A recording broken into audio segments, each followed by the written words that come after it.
ओम श्री महालक्ष्मी नमो नमः। तर उद्या 25 जून 2026 रोजी गुरुवार आहे आणि या दिवशी शुक्ल पक्षातील निर्जला एकादशी सुद्धा आहे। याला आपण पांडव एकादशी किंवा भीमसेनी एकादशी असेही म्हणतो। लोक या एकादशीची खूप आतुरतेने वाट पाहत असतात। केवळ ही एक एकादशी केली तर वर्षभरातील सर्व एकादशींचे पुण्यफळ मिळत असते। तसेच या एकादशीचे व्रत कुणीही करू शकते।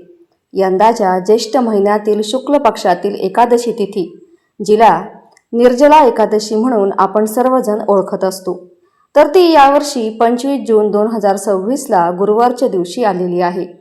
एकादशी तिथी ही एक दिवस आधी सुरू होईल, म्हणजेच 25 तारखेला तर आपल्याला व्रत उपवास करायचा आहे, पण ही तिथी 24 जून रोजी संध्याकाळी 6:12 सुरू होईल आणि 25 जून रोजी रात्री 8:09 समाप्त होईल। तर एकादशीचे व्रत तुम्हाला 25 जूनच्या सूर्योदयापासून सुरू करून पुढील दिवशी म्हणजेच 26 जूनच्या सूर्योदयापर्यंत पाळायचे आहे। यालाच पूर्ण एकादशी मानले जाते। मी तुम्हाला 24 जूनची वेळ यासाठी सांगत आहे, कारण 24 तारखेला संध्याकाळी 6 वाजल्यापासून एकादशी सुरू होत आहे। त्यामुळे 24 जून रोजी दुपारनंतर तुम्ही भाताचे सेवन करू नका, कारण तो भात आपल्या शरीरातच राहून जातो आणि जेव्हा एकादशी तिथी सुरू होते तेव्हा त्याचा दोष आपल्याला हा लागत असतो। तसेच अनेक लोक रात्री 12 वाजले की दिवस संपला असे समजून पाणी किंवा फळांचे सेवन करतात, पण ती तुमची कल्पना आहे। शास्त्रानुसार एकादशी सूर्योदयापासून ते पुढील सूर्यास्तापर्यंत असते। या दिवशी मनुष्य जे काही स्नान, दान, जप, हवन करेल ते सर्व अक्षय होईल। अक्षय पुण्य म्हणजे जे कधीही नष्ट होत नाही। चला तर मग जाणून घेऊया की निर्जला एकादशीचं व्रत कसं करावं, त्याचबरोबर या व्रताचे नियम काय आहे, म्हणजेच कोणत्या नियमांचं काय पालन केलं पाहिजे, जेणेकरून आपल्याला या एकादशीचं पूर्ण फळ मिळेल, ज्यातून आपल्याला निर्जला एकादशीचे महात्म्य समजतं। तर या सर्व गोष्टींची माहिती देणार आहोत, त्यामुळे व्हिडिओ कुठेही स्किप न करता शेवटपर्यंत नक्की पहा। चॅनलवर नवीन असल्यास चॅनलला सबस्क्राईब करा आणि कमेंटमध्ये ओम नमो भगवते वासुदेवाय नमः अवश्य लिहा। तर अगदी शास्त्रोक्त पद्धतीने निर्जला एकादशीचे व्रत नेमकं कसं केलं जातं याबद्दलची माहिती देते। तर पहा, दशमीला म्हणजेच एकादशीच्या आदल्या दिवशी पूर्ण ब्रह्मचर्याचं पालन करावं, तसेच भोगविलासापासूनही दूर राहावे। एकादशीला पहाटे दातवण किंवा टूथपेस्ट वापरू नये। कडुलिंब, जांभूळ किंवा आंब्याची पानं चावून बोटाने जीभ स्वच्छ करावी। एकादशीला झाडाची पानं तोडणे देखील वर्ज्य आहे आणि म्हणूनच गळून पडलेली पानंच घ्यावीत। हे शक्य नसल्यास पाण्याने 12 चुळा भराव्यात। मग स्नान नदीतून निवृत्त होऊन मंदिरात जावे, गीता पाठ करावा आणि पुरोहितांकडून तो ऐकावा। भगवंतासमोर अशा प्रकारे शुभ संकल्प केला पाहिजे की आज मी चोर, पाखंडी, दुराचारी व्यक्तीशी बोलणार नाही आणि कुणाचेही मन दुखावणार नाही। गाय, ब्राह्मण वगैरेंना फलहार व अन्नादी देऊन प्रसन्न करेन। रात्री जागरण करून भजन कीर्तन करेन। ओम नमो भगवते वासुदेवाय नमः या 12 मंत्राचा किंवा गुरु मंत्रांचा जप करेल। राम, कृष्ण, नारायण वगैरे विष्णूंचा सहस्रनामांना कंठाचे आभूषण बनवेल। असा शुभ संकल्प करून श्री विष्णूचे स्मरण करून प्रार्थना करावी। त्याचप्रमाणे मौन, जप, शास्त्रपाठ, कीर्तन, रात्री जागरण वगैरे साधना एकादशी व्रतामध्ये विशेष लाभदायी ठरतात। एकादशीला अशुद्ध द्रव्ययुक्त पेय पदार्थांचे सेवन करू नये। कोल्ड ड्रिंक्स, फळांचे डबाबंद रस, आईस्क्रीम, तळलेले पदार्थ वगैरे खाऊ नयेत। 2दा जेवण करू नये। घरीच काढलेला फळांचा रस किंवा थोडे दूध किंवा पाण्यावर राहणे विशेष लाभदायक आहे। व्रताच्या 3 दिवसांमध्ये दशमी, एकादशी व द्वादशी यामध्ये काशाच्या भांड्यामध्ये जेवण करू नये। मांस, कांदा, लसूण, पालेभाजी, मसूर, नाचणी, उडीद, मध, तेल इत्यादींचे सेवन करू नये आणि जास्त पाणीसुद्धा पिऊ नये। एकादशी व्रताच्या पहिल्या दिवशी म्हणजे दशमीला व दुसऱ्या दिवशी म्हणजे द्वादशीला हविषान्य अर्थात जव, गहू, मूग, सैंधव मीठ, मिरे, साखर, गाईचे तूप इत्यादीचे एकदा सेवन करावे। आंबे, द्राक्ष, केळी, बदाम, पिस्ते इत्यादी अमृत फळांचे सेवन केले पाहिजे। कपट करणे, चुगली, चोरी, हिंसा, मैथून, क्रोध, खोटे बोलणे व इतर कुकर्मापासून नितांत दूर राहिले पाहिजे. चुकून एखाद्या निंदकाशी तुम्ही बोलला तर हा दोष दूर करण्यासाठी सूर्यनारायणाचे दर्शन करावे. तसेच धूपदीपांनी श्रीहरींची पूजा करून क्षमा मागावी. एकादशीला एखाद्या नातेवाईकाचा मृत्यू झाल्यास त्या दिवशी व्रत करावे व त्याचे फळ संकल्प करून मृतकाला द्यावे. गंगेमध्ये अस्थि विसर्जन केल्यानंतरही एकादशीचे व्रत करून व्रताचे फळ त्याला अर्पण करावे. प्राणीमात्रांना अंतर्यामी परमात्म्याचे स्वरूप समजून कुणाशीही लबाडी कपट करू नये. कोणी आपला अपमान केला किंवा कटुवचन बोलले तरी चुकूनसुद्धा क्रोध करू नये. संतोषाचे सदैव फळ गोड असते. मनामध्ये दयाभाव ठेवावा. या विधीने व्रत करणाऱ्याला उत्तम फळ मिळते. द्वादशीला ब्राह्मणांना मिष्ठान्न, दक्षिणा इत्यादींनी संतुष्ट करून प्रदक्षिणा घालावी. तसेच एकादशीला घरामध्ये झाडलोट करू नये. यामुळे किड्या मुंग्या वगैरे सूक्ष्मजीवांच्या मृत्यूची भीती असते. एकादशीच्या दिवशी केस वगैरे कापू नये. सर्वांशी गोड बोलावे, पण या दिवशी थोडे कमी बोलावे. जास्त बोलण्याने न बोलण्यासारखे शब्दसुद्धा बोलले जातात. सत्य बोलावे. या दिवशी कुवतीप्रमाणे अन्नदान करावे, परंतु कोणी दिलेले अन्न स्वतः ग्रहण करू नये. म्हणजेच काय तर व्रतादरम्यान आपल्याला परान्न टाळायचे आहे. प्रत्येक वस्तूमध्ये तुळशी दळ टाकून भगवंताला नैवेद्य दाखवावा. आता द्वादशीच्या दिवशी म्हणजेच 26 जून रोजी काय करायचे ते ऐका. सकाळी स्नान करावे, पण दंतमंजन पेस्ट किंवा दातून म्हणजेच काडीने दात घासणे करू नये. व्रतामुळे तोंडात लाकडाची काडी धरल्याने कुळांचा नाश होतो, खूप नुकसान होते.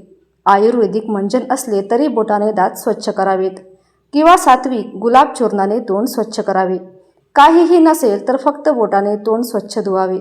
त्यानंतर देवापुढे बसून पुरुष सूक्तच्या माध्यमातून देवाचे पूजन करावे. पुरुष सूक्ताने पूजन केल्यास भगवान अत्यंत प्रसन्न होतात. एकादशी आणि द्वादशी दोन्ही दिवशी ही पूजा करावी. पूजा झाल्यावर पाण्याच्या घड्याचे दान करावे. घड्यात साखर टाकून तो झाकून पारण करण्यापूर्वी दानाचा संकल्प करावा. व्रताचे पारणे करण्याचा विधी. द्वादशीला पूजेच्या जागी 7 फुटाण्यांचे 14 तुकडे करून 7 तुकडे आपल्या पाठीमागे फेकावे. माझी 7 जन्माची शारीरिक, वाचिक व मानसिक पापे नष्ट झाली अशी भावना करून 7 ओंजळी पाणी प्यावे आणि 7 फुटाणे खाऊन व्रत सोडावे. पारणे करण्याची वेळ 26 जून रोजी सकाळी सूर्योदयापासून ते सकाळी 8:13 दरम्यान तुम्हाला पारण करायचे आहे. या वेळेत व्रत सोडणे अत्यंत आवश्यक आहे. या दिवशी सुवर्णदान, अन्नदान, वस्त्रदान हे सर्व अक्षय होते. काही लोक म्हणतात की एकादशीला अन्नदान करू नये, पण व्यासमुनी सांगतात की अन्नदान करू शकता. मात्र हे लक्षात ठेवा की तुम्ही ज्याला अन्नदान देत आहात त्याने ते अन्न शिजवून त्याच दिवशी खाऊ नये, नाहीतर तुम्हाला दोष लागेल. म्हणून सुज्ञ ब्राह्मणाला किंवा जाणकार व्यक्तीला शिधासमान म्हणजेच कच्चे अन्न जसे की तांदूळ, गहू, डाळ, पीठ इत्यादी दान करावे. शिजवलेले अन्न देऊ नये. जुन्या काळातील लोकांना ही गोष्ट माहिती आहे. दान कुठे करावे?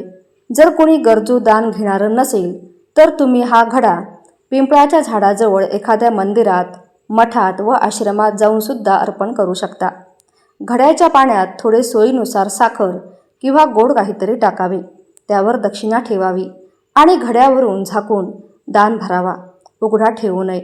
जर कुणीच नसेल तर पशुपक्ष्यांसाठी पिंपळाच्या झाडाखाली किंवा कुठेही ते पाणी ठेवावे, जेणेकरून त्यांची तृप्ती होईल आणि ते पुण्य तुम्हाला मिळेल. हे जलधेनू दान तुम्ही एकादशीला किंवा द्वादशीलाही करू शकता. म्हणूनच निर्जला एकादशी हे केवळ व्रत नाही, तर आपल्या पित्रांच्या मुक्तीचे आणि वैकुंठात जाण्याचे पासपोर्ट आहे. तसेच या दिवशी कमंडलू, छत्री, पादत्राणे म्हणजे चपला, बूट यासारख्या उन्हाळ्यापासून वाचवणाऱ्या वस्तूंचे दान देखील करण्याचे वर्णन ग्रंथात आढळते. निर्जला एकादशी सहजतेने कशी करावी ते ऐका. सकाळी सूर्योदयापूर्वी पोटभर पाणी प्यावे. आपल्या घरामध्ये जर देशी गाईचे तूप असेल तर सूर्योदयापूर्वी 25 ते 50 ग्रॅम ते तूप कोमट पाण्यासोबत प्यावे. यामुळे तहानभुकेची तीव्रता कमी होईल व व्रत पूर्ण करणे आपल्याला सोपे जाईल. सूर्योदयापूर्वी लिंबू व खडीसाखर मिश्रित पाणी म्हणजेच लिंबू सरबत पिल्याने आपल्याला तहान कमी लागेल. दुपारी अथवा संध्याकाळी मुलतानी माती शरीराला लावून अर्धा ते 1 तास ठेवून मग आंघोळ केल्याने तहानेचा त्रास होणार नाही. मात्र मुलतानी मातीमध्ये पलाशाची पावडर किंवा ताक, लिंबू अथवा कोणतीही एक वस्तू टाकल्यामुळे तहानेची तीव्रता कमी होईल. विनाकारण या दिवशी घरातून बाहेर जाऊ नका, म्हणजे तुमची धावपळ होणार नाही, घाम येणार नाही. जेवढा कमी घाम येईल तेवढी तहान कमी लागेल. शक्य असल्यास मौन ठेवा, जप, ध्यान करा, सत्संग ऐका. निर्जला एकादशीला काय करावं आणि काय टाळावं ते पाहूया. या दिवशी गुळण्या अथवा आचमनाशिवाय तोंडामध्ये पाणी घेऊ नये, नाहीतर व्रतभंग होते. एकादशीच्या सूर्योदयापासून दुसऱ्या दिवशी सूर्योदयापर्यंत मनुष्याने जलत्याग केल्यास व्रत पूर्ण होते. द्वादशीला स्नान नदीतून निवृत्त होऊन भोजन करावे. वर्षभरामध्ये जेवढ्या एकादशी असतात त्या सर्वांचे फळ निर्जला एकादशी केल्यामुळे मनुष्याला प्राप्त होत असते. यामध्ये थोडीशीही शंका नाही. भगवान केशवांनी म्हटले होते, जर मनुष्य मला शरण आला आणि एकादशीला निराहार राहिला तर तो सर्व पापांमधून मुक्त होईल. मेरू पर्वतासमान पापे देखील या एकादशी व्रताच्या प्रभावाने भस्म होतात. जो मनुष्य या दिवशी पाण्याच्या नियमाचे पालन करतो त्याला एका प्रहारामध्ये कोटी कोटी सुवर्णमुद्रा दान करण्याचे फळ प्राप्त होते असे म्हटले जाते. म्हणून मनुष्य एकादशीच्या दिवशी प्राप्त पुण्य, स्नान, दान, जप, यज्ञ इत्यादी जे काही करतो ते सर्व अक्षय होते. हे भगवान श्रीकृष्णाचे कथन आहे. जो मनुष्य एकादशीच्या दिवशी अन्न ग्रहण करतो तो पापाचे भोजन करतो. तो या लोकात चांडाळा समान आहे आणि मृत्यूनंतर दुर्गतीला प्राप्त होतो. जो मनुष्य एकादशी उपवास करून दान करेल त्याला परमपदाची प्राप्ती होईल. बुद्धिमान मनुष्याने अचमन आणि कुल्ला करण्याव्यतिरिक्त इतर कोणत्याही स्वरूपात पाणी ग्रहण करू नये, अन्यथा व्रत भंग होते. आचमन म्हणजे काय? जेव्हा आपण पूजा किंवा अनुष्ठान करायला बसतो तेव्हा शुद्धीसाठी जे आचमन केले जाते ते पाणी तुम्ही ग्रहण करू शकता. त्याचप्रमाणे कुल्ला कधी करावा? जेव्हा आपण लघवी किंवा शौचास जाऊन येतो तेव्हा हातपाय धुतो त्यासोबतच कुल्ला केला पाहिजे, पण पाणी पोटात गेले नाही पाहिजे हे लक्षात ठेवा. कुल्ला करण्याच्या नावाखाली अर्धे पाणी आत आणि अर्धे पाणी बाहेर असे करू नका आणि सारखा कुल्ला करत राहू नका. निर्जला एकादशी सुद्धा वर्षातून एकदाच येते. तिचं पुण्य फळच आहे हे अतिशय लाभदायक आहे. आपण ती एकटी एकादशी जरी केली ना तरी निर्जला एकादशी आपल्या वर्षभरातल्या संपूर्ण 24 एकादशी केल्याचं पुण्यफळ मिळत असतं. इतकी ती लाभदायक आहे. तर पहा, निर्जला एकादशी तिच्या नावातच काय आहे की आपल्याला पाणी न पिता हा उपवास करायचा असतो. थोडंसं कठीण हे व्रत असणार आहे. त्यामुळे जे लोक आजारी असतात किंवा ज्यांना काही औषधोपचार चालू आहे किंवा ज्या महिला गरोदर आहेत किंवा अगदी ज्यांना उपवास निघतच नाही त्यांनी एकादशीचा उपवास करू नका किंवा फळे, दूध घेऊन मग हा उपवास करू शकता.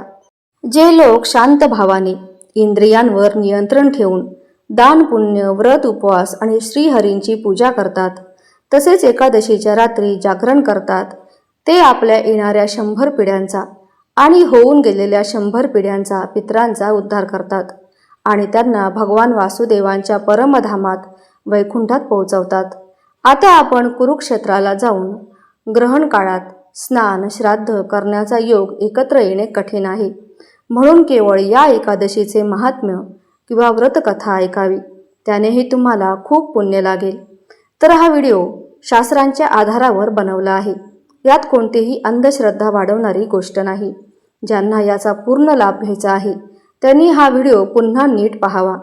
व्हिडिओ आवडल्यास एक लाईक करून चॅनलला सबस्क्राईब करा आणि कमेंटमध्ये ओम नमो भगवते वासुदेवाय नमः अवश्य लिहा. धन्यवाद.